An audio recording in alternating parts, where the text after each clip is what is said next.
Vamos a abrir nuestras Biblias entonces y vamos a comenzar un estudio el día de hoy que se llama Militando en la Fe. Y quiero decir que una vez se dice que había una mamá que estaba enferma en cama y pues obviamente se sentía muy mal, y alrededor de su cama y en su casa, pues ya sabe lo que pasa cuando una mamá está enferma y está en cama. Crisis, exacto.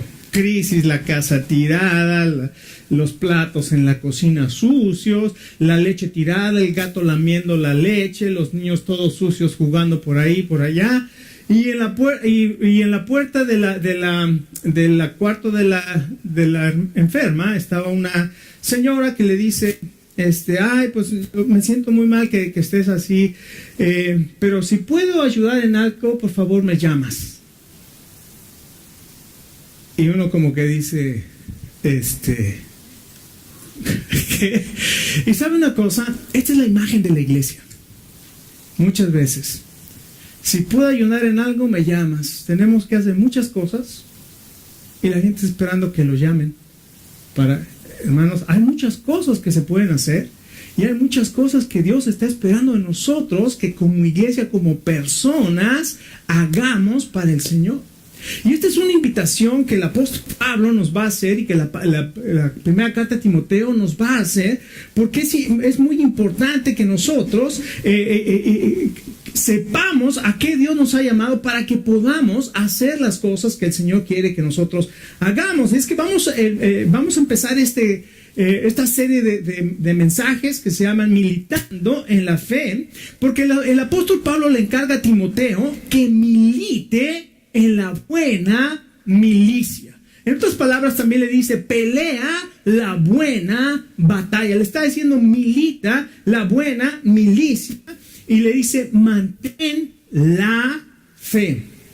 Porque esta carta es una carta pequeña comparada con otras cartas como Romanos o Corintios o alguna de esas cartas. Tiene seis capítulos solamente. Es una carta muy importante para usted y para mí. Es una carta muy importante para todo creyente, sobre todo en estos tiempos que estamos viviendo, porque habla y el tema de la carta o el propósito de esta carta son dos propósitos principales. Uno, decirle a Timoteo: confronta a los falsos maestros que están invadiendo la iglesia con sus falsas enseñanzas.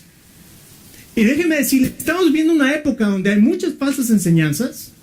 En nuestra época, porque la gente se ha apartado de la palabra de Dios para irse tras fábulas, tras mitos, tras experiencias, tras muchas cosas. Han dejado lo que claramente enseña la palabra de Dios, para que a través de argumentos lógicos que no tienen que ver con la palabra de Dios, arman doctrinas y enseñan cosas que la Biblia no dice. Y como suena bonito, como el apóstol Pablo dice a Timoteo en la segunda carta, les da comezón en las orejas, y como eso suena bonito, los predicadores le rascan las orejas diciéndole: Dios te quiere prosperar, te quiere hacer rico, Dios te quiere sanar, no vas a sufrir, para de sufrir, y todas estas cosas. Y la gente se va con esos mensajes cuando la Biblia jamás enseña eso. El Señor dijo: en el mundo van a tener aflicción, pero confíen porque yo he vencido al mundo. En esta mañana estudiamos el Salmo 42 y 43 y cómo a través de las aflicciones nos acercamos más a Dios, y vemos la experiencia de Pablo, vemos la experiencia de David, vemos la experiencia de José, vemos la experiencia de los grandes hombres de Dios,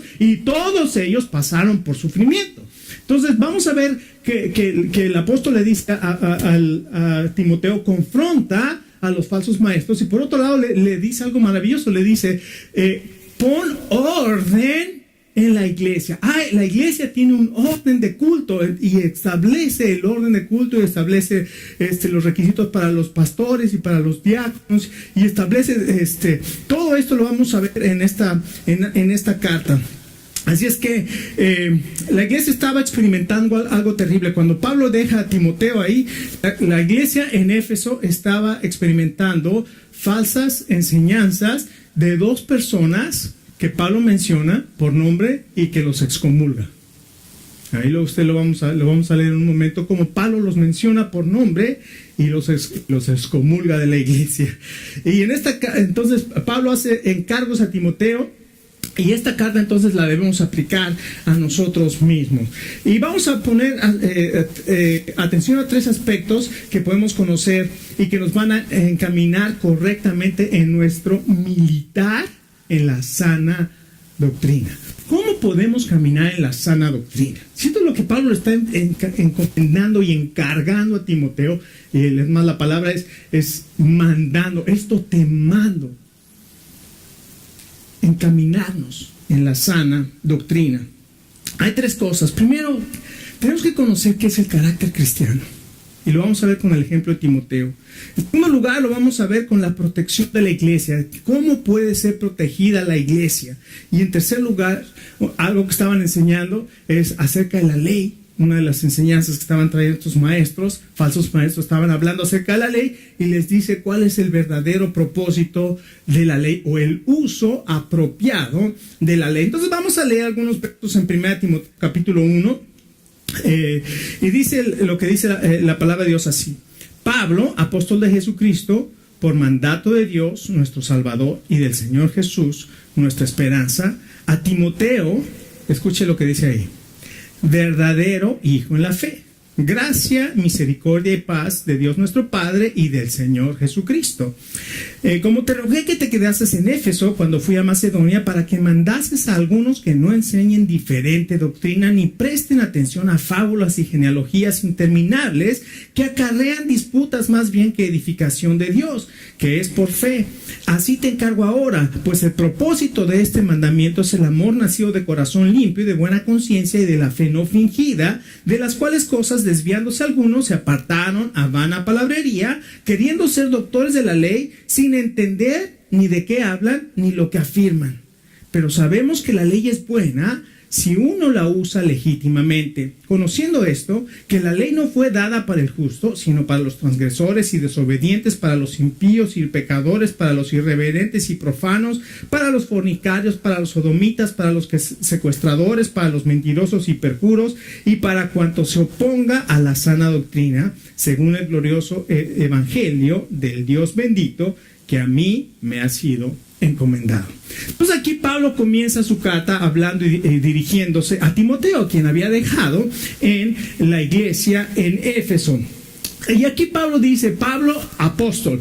Y vamos a hablar del apóstol Pablo más adelante, así es que ahorita me voy a saltar un poquito lo que quiere decir esto de Pablo, apóstol de Jesucristo. Pero Pablo, antes de ser apóstol de Jesucristo, era un perseguidor de la iglesia, era un perseguidor del evangelio. Es más, él no creía absolutamente nada de lo del evangelio hasta que tuvo un encuentro personal con el Señor Jesucristo, y la gracia de Dios, lo vamos a ver más adelante, la gracia de Dios que se manifestó en el apóstol Pablo lo llevó a conocer a Jesucristo como su Señor y Salvador, de tal manera que se convirtió en lo que conocemos hoy como el apóstol Pablo. Así es que si usted no cree nada de lo que está aquí en la palabra de Dios, no se preocupe, porque el apóstol Pablo tampoco lo creía, pero la gracia de Dios lo puede alcanzar. Y esto es lo maravilloso del evangelio, que alcanza a las personas que nosotros menos pensamos que va a alcanzar. Esta semana estuve platicando con mi cuñado, que es pastor de una iglesia. Bueno, ha hecho varios interinatos ahora porque es el director de los pastores de la NAM, de la Asociación para el Evangelio en América del Norte, y me estaba diciendo que él fue a donde está una placa donde se convirtió Dwight Moody, y le dijeron que el Mr. Kimball, que fue el que le predicó, dice que él había visto nunca había visto tal oscuridad en la mirada de una persona como la vio en Dwight Moody cuando le compartió el evangelio. Y él pensó que este hombre jamás iba a reconocer a Jesucristo como su Salvador. ¿Y cuál fue la sorpresa? Que este hombre se convirtió al Señor, y es el hombre que más ha alcanzado personas para Cristo, por lo menos en el siglo XX, en el año 1800. Algo tremendo. Así es que aquí el apóstol Pablo es un apóstol y él es el que escribe esta carta. Y esta carta se escribió ya en los últimos años del apóstol Pablo. Muchos piensan y yo uno de ellos pienso también, que el apóstol Pablo sobrevivió el primer arresto en Roma, habla hasta el capítulo 28 de Hechos, 28 de Hechos, cuando termina, donde Pablo permaneció en una casa alquilada preso. pero él sobrevive ese arresto, sale libre, por algún tiempo sigue su ministerio para volver a caer preso y estar en Roma una vez más, y ahí es cuando es ejecutado por Nerón, mandado a matar por Nerón. Pero y en esta segunda carta, cuando sale, va hacia Asia Menor y lleva con él a Timoteo y a Tito.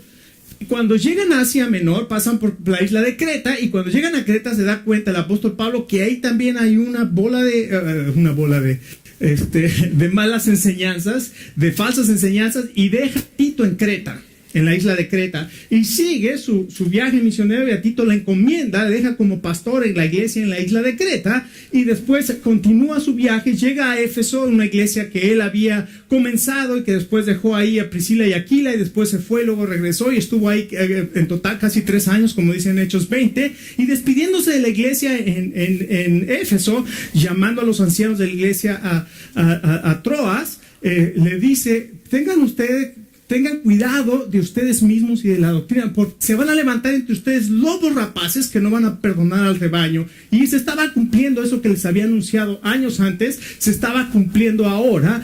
Se habían surgido falsos maestros de la iglesia y estaban desviando a la gente de la fe o de la doctrina sana. Y entonces cuando llega a Éfeso, deja ya a Timoteo y le encarga a Timoteo: vas a tener que confrontar a estos falsos maestros y vas a tener que poner en orden el culto de la iglesia. Y entonces Pablo se va y después queda arrestado y escribe estas 2 cartas, o la carta a Tito, la carta a Timoteo, primera, y la segunda carta a Timoteo.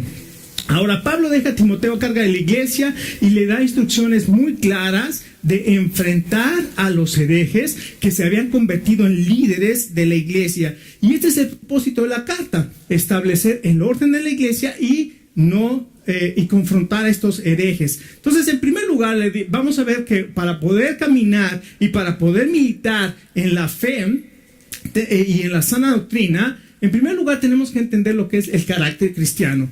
Y Pablo dice a Timoteo, le llama verdadero hijo en la fe. Dice: como fue que te quedas en Éfeso cuando fue a Macedonia, para que mandase algunos que no, el verso 2, a Timoteo, verdadero hijo en la fe. Entonces vemos que Timoteo, si nosotros estudiamos el libro de Hechos, encontramos a Timoteo que era un jovencito cuando Pablo fue en su primer viaje misionero y llegó a la región de Listra, Iconio y Derbe, y ahí vivía Timoteo junto con su mamá y su abuela, y entonces él predica el evangelio, y uno de los que cree fue Timoteo juntamente con su abuela y su madre. Y entonces lo que sucede es que nosotros sabemos que después Pablo se regresó, fue a Antioquía, después volvió a la región de Iconio, Listra y Derbe, y en esa región vuelve a encontrar a los discípulos y le llaman y le dicen: Timoteo es un joven con una entrega, una pasión. Y dice la Biblia que había en estas 3 regiones, la gente hablaba maravillas de Timoteo, daba buen testimonio de Timoteo. Entonces Pablo toma a Timoteo, y por los siguientes 18 años aproximadamente, Timoteo se convierte en un acompañante de Pablo, aprendiendo del apóstol Pablo. Y aquí vemos que le dice: Timoteo es un hombre con un carácter cristiano, es un verdadero hijo en la fe. Escuche, esta semana no sé si usted leyó un post que puso Jim Munger, que se llama 9 mentiras que las gentes creen, 9 declaraciones no bíblicas que los cristianos creen. ¿Alguien lo leyó? Y me llamó mucha atención porque son cosas que nosotros creemos. Por ejemplo, ayúdate que yo te ayudaré. Eso no es bíblico, pero nosotros lo creemos, ¿no? Otra que la tercera y la que vamos a ver es: todos somos hijos de Dios. ¿Verdad o mentira? Suena bonito, ¿verdad? Todos somos hijos de Dios. Bueno, la Biblia no dice eso. ¿Saben que la Biblia no dice que todos somos hijos de Dios? Todos somos creados a imagen y semejanza de Dios. Pero entonces, ¿por qué no todos somos hijos de Dios? ¿Por qué? Vamos a leer, regrese un poquito ahí al Evangelio de Juan. Ve el Evangelio de Juan. No se enoje conmigo, yo soy el mensajero, ¿eh? Me van a decir, el pastor anda diciendo cosas. Bueno, vamos a leer lo que la Biblia dice, no lo que yo digo. ¿Qué dice la Biblia? Juan capítulo 1 y verso 10, hablando del Señor Jesucristo. O verso 9 dice, aquella luz verdadera que alumbra a todo hombre venía a este mundo. Hemos celebrado Navidad y aquella luz verdadera que alumbra a todo hombre venía a este mundo. Ese es Jesucristo, vino a este mundo. En el mundo estaba y el mundo por él fue hecho, pero el mundo no le conoció. A lo suyo vino y los suyos no le recibieron. Mas a todos los que le recibieron, a los que creen en su nombre, les dio el poder de ser hechos hijos de Dios. Y mira el verso 13. Los cuales no son ¿qué? Engendrados de sangre, ni de voluntad de carne, ni de voluntad de varón, sino de ¿qué? Dios. Las personas que Juan tuvo que crear una palabra nueva en griego, que era creer en. Me puso junto, creer en, dando un énfasis de decir, estas personas no solamente escuchan el mensaje, no solamente intelectualmente dicen, sí, Jesucristo es el Señor, sino confían plenamente en lo que la Biblia dice, confían plenamente en el mensaje de que Jesucristo es el Salvador, y en ese momento estas personas nacen, son engendradas, nacen de nuevo. Y cuando nosotros entendemos lo que es el nuevo nacimiento, nos libra de una serie de problemas que después vienen. Cuando una persona realmente ha nacido de Dios, la simiente de Dios permanece en él. Así dice 1 de Juan capítulo 3. La simiente de Dios permanece en él. No puede vivir en pecado. ¿Por qué? Porque la simiente de Dios permanece en él y no puede practicar el pecado. No quiere decir que es perfecta y que nunca va a pecar. Eso no quiere decir. Quiere decir que una persona que ha sido engendrada de Dios va a ser hijo de Dios y se va a tropezar. Pero eso no quiere decir que dejó de ser hijo de Dios. Eso quiere decir que al tropezarse, el Espíritu que Dios ha hecho morar en él lo va a levantar, va a arrepentirse y va a seguir caminando en el camino del Señor. Entonces, es un verdadero hijo en la fe, pero no solamente es un verdadero hijo en la fe, es un servidor sincero. En Filipenses habla, a ninguno tengo como Timoteo, que sinceramente se interesa por ustedes. En 2 Timoteo le dice que recuerda la fe no fingida que hay en él y que también habitó en su abuela y en su madre. Entonces aquí esta palabra, una fe no fingida, habla quiere decir sin hipocresía, una fe sincera. Y recuerde, la hipocresía es esa máscara que se ponían en los teatros griegos para representar un papel. Pero cuando terminaba la obra se quitaban la máscara y eran las personas. Así dice la Biblia que hay muchos que se ponen una máscara para representar un papel y para representar ese papel ante la audiencia. Ya una vez que la audiencia se va y pregunta, o sea, en estas casas los mejores jueces son nuestros hijos y nuestra esposa.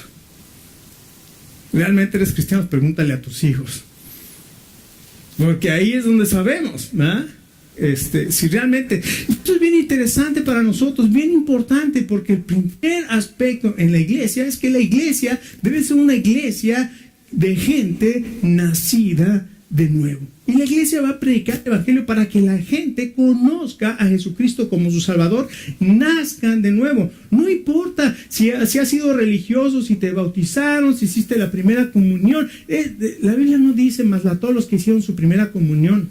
La Biblia no dice más a todos los que se bautizaron. La Biblia dice más a todos los que creyeron, más a todos los que le recibieron y creyeron en su nombre. Les dio el derecho de ser hechos hijos de Dios, los cuales son engendrados de Dios. La pregunta es, ¿usted está seguro que ha sido engendrado de Dios? ¿O que solamente tiene un conocimiento intelectual de Jesucristo, pero no ha pasado a su corazón para nacer de nuevo? Eso es lo importante. En segundo lugar, le habla acerca de la protección de la iglesia. Pablo deja a Timoteo en Éfeso con un propósito principal. Cuida la iglesia de las falsas enseñanzas. Y le dice, Timoteo, vas a tener que confrontar a los falsos maestros. Vas a tener que confrontar a los falsos maestros. Y aquí se lo dice por esto te dejé en Éfeso, para que mandes a algunos que no enseñen diferente doctrina. Entonces le dice, esta gente o esta iglesia desgraciadamente había caído en manos de unos falsos maestros que estaban enseñando aquí, dice, doctrinas diferentes. Ahora, la única doctrina que conocían y que era una doctrina verdadera se conocía como la doctrina apostólica, es decir, los apóstoles tenían que enseñarle a los demás para que ellos tuvieran una doctrina correcta. Y en aquel entonces se desarrolló lo que se llamaba la sucesión apostólica. ¿Por qué? Porque no había Biblias. No había Biblias, no estaban impresas, estaban circulando las cartas de los apóstoles y los evangelios, pero no había. Entonces, ¿cómo saber si estaban enseñando correctamente? Bueno, a través de lo que se conoció como la sucesión apostólica, a través de lo que se conoció como el credo apostólico. Tenían que repetir: creo en un Dios todopoderoso, creador del cielo y de la tierra, como sabemos, el credo apostólico. ¿Por qué? Porque esa es la base de la fe. Y como había otros, Marción era uno que decía que Jesucristo no había venido en carne, sino que Jesucristo solamente era un espíritu que apareció de pronto. El credo apostólico por eso habla que nació de la Virgen María. ¿Por qué? Porque Jesucristo no solamente era Dios, Jesucristo era un hombre. Entonces todas estas cosas surgen, y en esto que se llama la sucesión apostólica era: ¿quién te enseñó lo que dijiste, lo que me estás enseñando? Bueno, si venía directamente de un apóstol, era una enseñanza verdadera. Pero estos maestros comenzaban con sus cosas raras, extrañas, hablando de cosas que, como dice aquí, ni sabían de qué estaban hablando, ni entendían de lo que estaban hablando, pero enseñaban. Y Pablo les dice: ellos no saben ni de lo que hablan. Entonces aquí nosotros recibimos la palabra de Dios y hemos sido encargados, usted y yo hemos sido encargados con un mensaje súper valioso. Pero estos maestros estaban enseñando su propio mensaje. Y dice en el verso 4, entonces en primer lugar confronta a los falsos maestros, pero fíjese, en el verso 4 dice que en contraste a estos falsos maestros, dice la edificación de Dios que es por la fe. Dicen: no presten atención a fábulas y genealogías interminables que acarrean disputas, más bien que edificación de Dios por fe. ¿Qué estaban haciendo estos maestros? Bueno, lo que estaban haciendo es que muy probablemente eran judíos que según ellos conocían la ley, y entonces se iban a escritos del Talmud y comenzaban a hablar de las cosas que hablaba el Talmud. Y eran bien interesantes. Además entretenían. O sea, si no fueran interesantes y entretenidas, la gente ni las escuchaba. Pero eran geniales. Eran cosas maravillosas. Hablaban de nombres y personas y hablaban cosas que habían hecho. Y la gente creía esas fábulas y esos mitos que aquí dice que eran mitos. Los creían y la gente se iba tras esos mitos y esas enseñanzas. Y dice Pablo: ten cuidado, porque eso solamente acarrean disputas antes que edificación de la iglesia. Y lo interesantísimo de esta palabra, que me llamó mucha la atención, es que aquí habla de economía de Dios, la economía de Dios. Y uno dice: ¿cómo? En lugar de hablar de estos mitos, mejor hay que seguir la economía de Dios, con los principios de Dios.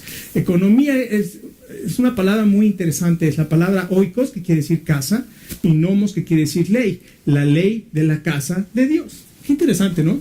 Y aquí lo que se refiere es que nosotros somos administradores. La economía quiere decir que nosotros somos los administradores de este mensaje que tenemos, como lo dice en el verso 11. Hemos recibido un mensaje maravilloso, súper valioso, que es puro y que puede traer salvación a la gente, y nosotros somos responsables de manejar correctamente este mensaje.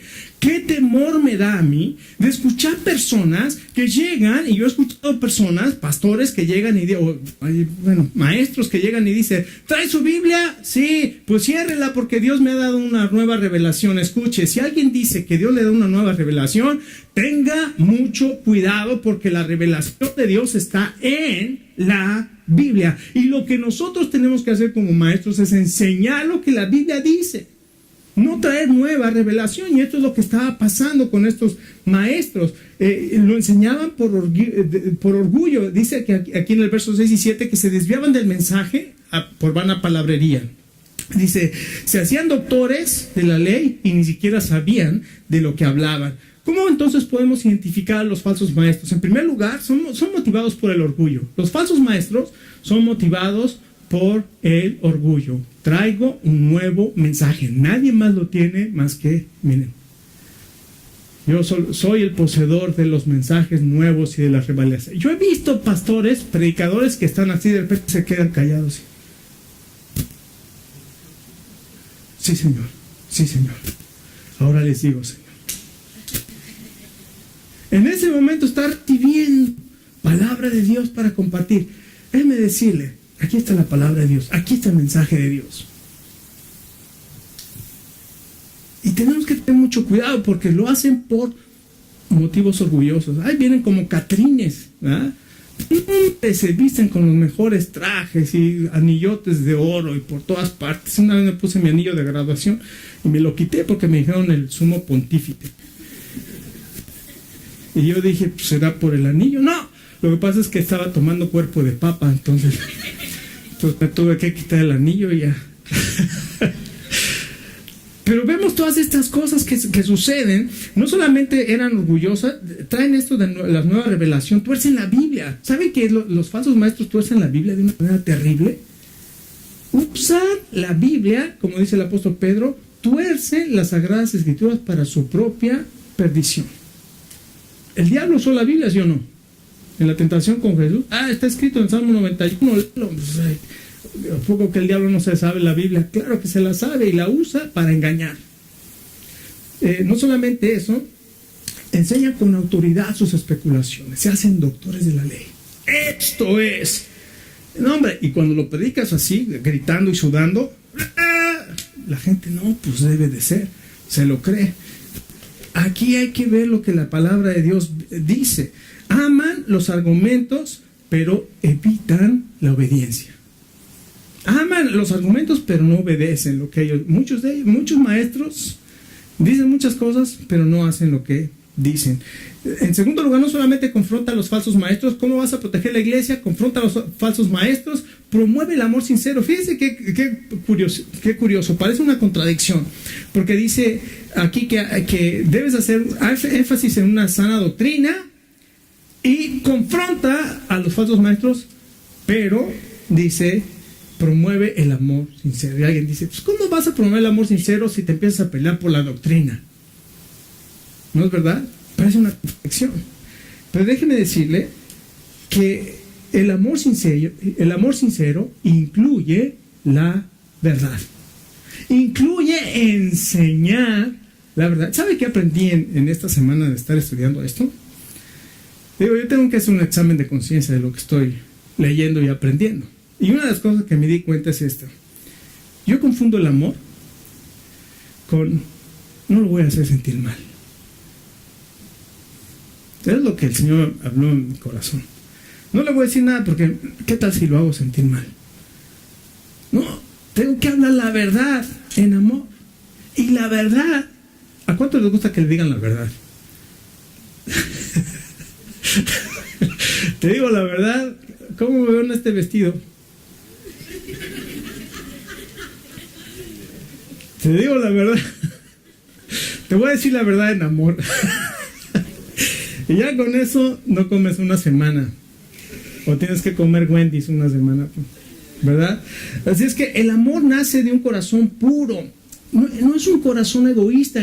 Por ejemplo, el Señor Jesucristo, ¿se acuerdan cuando llegó y se encontró a los sacerdotes y a los maestros de la ley, y los fariseos, y ¿qué les dijo? Hipócritas, maestros y fariseos hipócritas, sepulcros blanqueados, por fuera están blanquitos pero por dentro están llenos de huesos y de muertos, porque ustedes solamente atan cargas pesadas sobre la gente que ustedes mismos no son capaces de llevar. ¿No es verdad? Hace todas estas cosas. Pero el amor sincero confronta la verdad y lo hace en amor. Nace de un corazón puro, nace de una buena... escuche, para tener un corazón puro, ¿sabe qué se necesita? Confesión. Una examinación personal. Decir, Señor, examina mi corazón, ve si hay en el camino de perversidad y guíame en el camino eterno. Y el Señor te va a empezar a mostrar. Me comporté así, hice esto, dije esto, no hice aquello.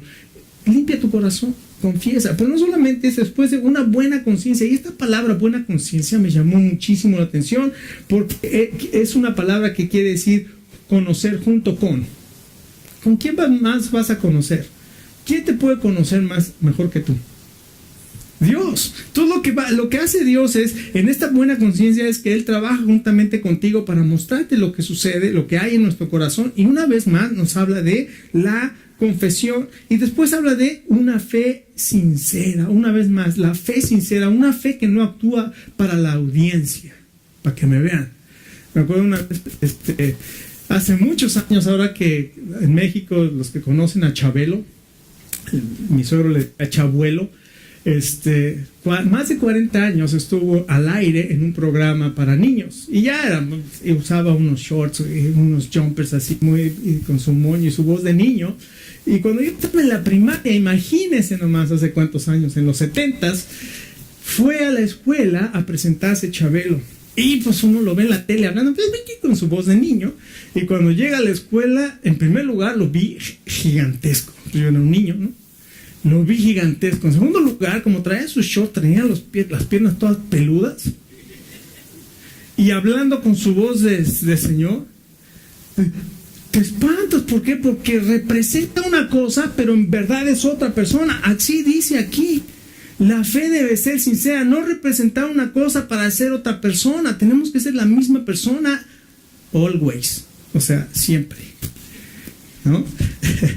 Y finalmente, entonces, el amor bíblico surge de una relación correcta con Dios que quiere agradar y glorificar a Dios. ¿Qué nos está diciendo con este segundo punto? Dios nos exhorta este año a procurar vivir y practicar la sana doctrina. Aprendamos a vivir constantemente en comunión y en confesión con Dios. Y finalmente nos habla del uso apropiado de la ley. Los versos 8 al 12, aquí encontramos que estos maestros dicen, pero sabemos que la ley es buena si uno la usa legítimamente. Entonces, muy probablemente estos maestros se enfocaban mucho en la ley. Conociendo esto, escuche, esto es interesantísimo. Conociendo esto, que la ley no fue dada para el justo, sino para los transgresores. ¿Cuántos han sido justificados por la sangre de Jesucristo? Y ustedes visto como Dios lo ve como qué? Como justo. La ley no es para usted. Si usted es justo, si usted ha sido justificado, la ley no es para usted. Entonces, ¿para quién es la ley? Pues ahí dice, para los transgresores y desobedientes, para los impíos y pecadores, para los irreverentes y profanos, para los parricidas y matricidas. Quiere decir que los que matan a su papá y a su mamá, a lo mejor no los matan físicamente, pero sus palabras a sus padres, para los perjuros, los que juran falsamente, y para cuanto se oponga a la sana doctrina. Entonces esto es bien interesante. La ley no fue dada para los justos.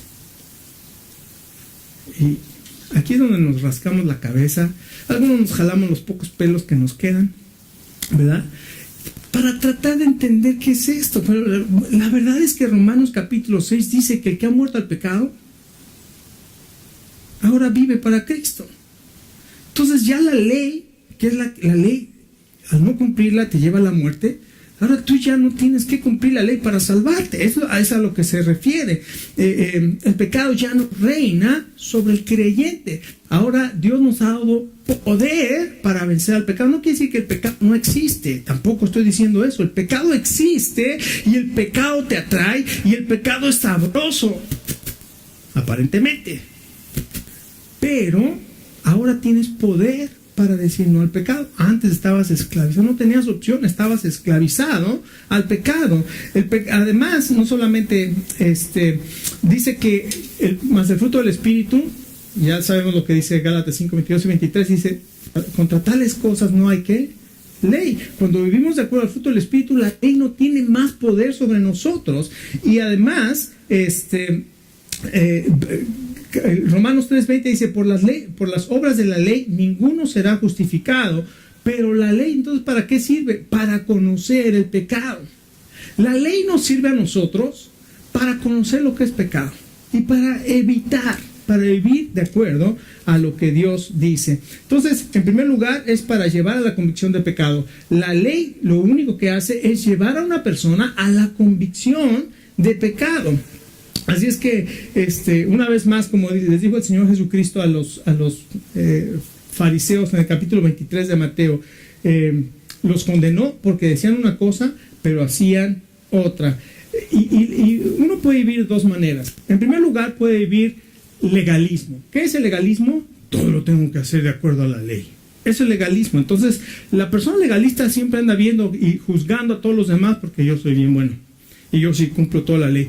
Y la otra manera es vivir el libertinaje. O sea, a mí no me interesa la ley, yo vivo bajo la gracia y como ya Jesucristo me salvó, vivo en pecado. Disculpe, esa persona no sabe lo que es el nuevo nacimiento, porque si supiera lo que es el nuevo nacimiento, el Espíritu Santo no le permite vivir en pecado.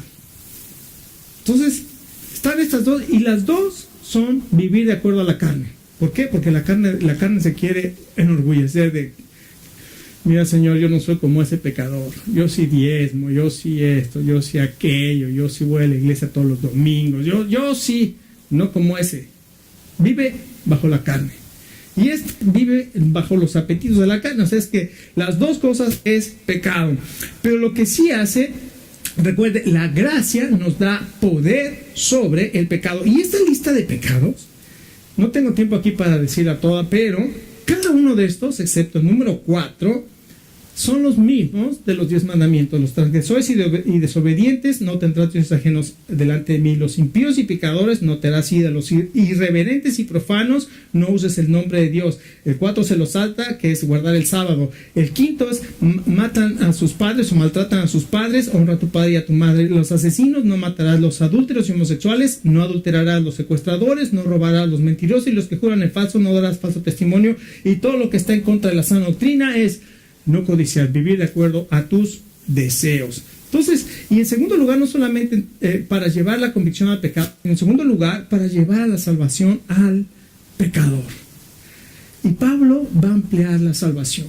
Y va a ampliar que él, porque después del verso, doy gracias al que me fortaleció, a Cristo Jesús, en el verso 12, nuestro Señor, porque me tuvo por fiel poniéndome en el ministerio, habiendo yo sido antes blasfemo, perseguidor e injuriador, mas fui recibido a misericordia, porque lo que hice, lo hice por ignorancia. Pablo va a hablar, la próxima semana vamos a hablar más acerca de la gracia del Señor Jesucristo, que hizo que este hombre fuera transformado por el poder de Dios. No solamente, entonces, el uso de la ley es para traer convicción de pecado. Recuerde, tenemos que conocer lo que Dios espera de nosotros para no vivir de la manera que Dios no quiere. Y ahí están los mandamientos. Y para llevar a la salvación al pecador. Solamente una persona que encuentra y entiende lo que es el pecado, lo grave que es el pecado, que no solamente te lleva a la muerte, sino te lleva a la separación eterna de Dios, es cuando una persona se puede arrepentir. Pero ahora se nos ha olvidado, ¿verdad? No, tú ven a Cristo, así como estás, ven, sí, Dios te recibe así como estás, pero lo que quiere Dios es transformarte. Pues mucha gente dice, ven así como estás y así quédate, porque así te llamo. No. Ven como estás y Dios te va a transformar. Vamos a terminar esta mañana. Escuche, mi reto para usted este día, el reto de la palabra de Dios. Dios nos ha llamado a ser militantes de la fe, es decir, pelear la buena batalla de la fe. Y este año yo le invito a que haga un reto: vivir cada día militando en la fe de Jesucristo. ¿Qué le parece?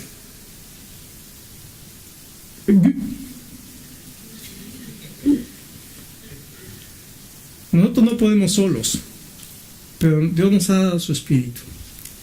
Podemos hacer ese compromiso para el Señor y podemos animarnos unos a otros. Y escuche, yo soy el primero en esta mañana que hago el compromiso de vivir cada día para el Señor. Y yo le invito que venga y me pregunte: pastor, ¿está leyendo su Biblia? Pastor, ¿está orando por mí? Hágalo, porque así me mantiene a cuentas. O sea, yo quiero estar a cuentas, porque si le digo sí y no lo hice, voy a ser un mentiroso delante de Dios. Pero yo también quisiera que cada uno de nosotros hiciéramos un compromiso de decir, Señor, yo quiero vivir de esa manera, quiero leer tu palabra, quiero aprender, quiero conocerte, quiero vivir, quiero participar, Señor. ¿Qué quieres que yo haga? Y comencemos este año con nuevas expectativas para la gloria de Dios. Vamos a ponernos de pie y terminamos. Y si el grupo de alabanza nos dirige en una alabanza. Padre, queremos darte muchas gracias en este día. Porque tú nos has llamado, Señor, como a Timoteo, a militar en la buena milicia, a pelear en la fe. Señor, realmente pues no nos sentimos ni dignos, ni preparados, ni mucho menos, pero Señor, tú has hecho este llamado y nosotros queremos ser obedientes a este llamado. Señor, sabemos que el camino no va a ser fácil, porque la Biblia no dice que va a ser fácil, pero Padre, gracias porque tú siempre vas a estar con nosotros. El Señor Jesucristo dijo, y yo estaré con ustedes todos los días hasta el fin del mundo. Señor, que tu presencia en cada uno de nosotros sea evidente cada día, porque te estamos buscando, porque estamos queriendo saber más de ti, leyendo tu palabra, orando, aprendiendo, Señor, de ti. Ayúdanos, Señor. Y tal vez esta mañana usted está aquí, se dio cuenta o se ha dado cuenta, el Señor Jesús le habló, el Espíritu Santo tocó su corazón y se dio cuenta, o no está seguro si usted ha sido engendrado de Dios. Usted no sabe si ha nacido de nuevo. Tal vez ha tenido un conocimiento en la cabeza de que Jesucristo es el Señor, pero nunca le ha pedido, Señor Jesús, ven a mi vida y transfórmame, que tu Espíritu Santo venga a mi vida y me haga una nueva criatura. Te pido perdón por mis pecados. Yo sé que mis pecados no permiten que yo me acerque a ti, pero este día te pido perdón, confieso que no merezco esta gracia. Ven a mi vida, Señor, perdóname. Yo creo que Jesucristo no solamente murió por mí, sino resucitó para darme una nueva vida. Señor Jesús, ven a mi vida y transfórmame. Te lo pido, Señor, y te doy gracias por la nueva vida que tú me das. Y si usted hizo esa oración conmigo, si usted le pidió esto al Señor en sus propias palabras, el Señor lo sabe, y si usted lo hizo, hable conmigo al final, porque quiero regocijarme con usted y guiarlo en sus primeros pasos como hijo de Dios. No solamente criatura de Dios, sino hijo de Dios. En el nombre de Jesús oramos. Amén.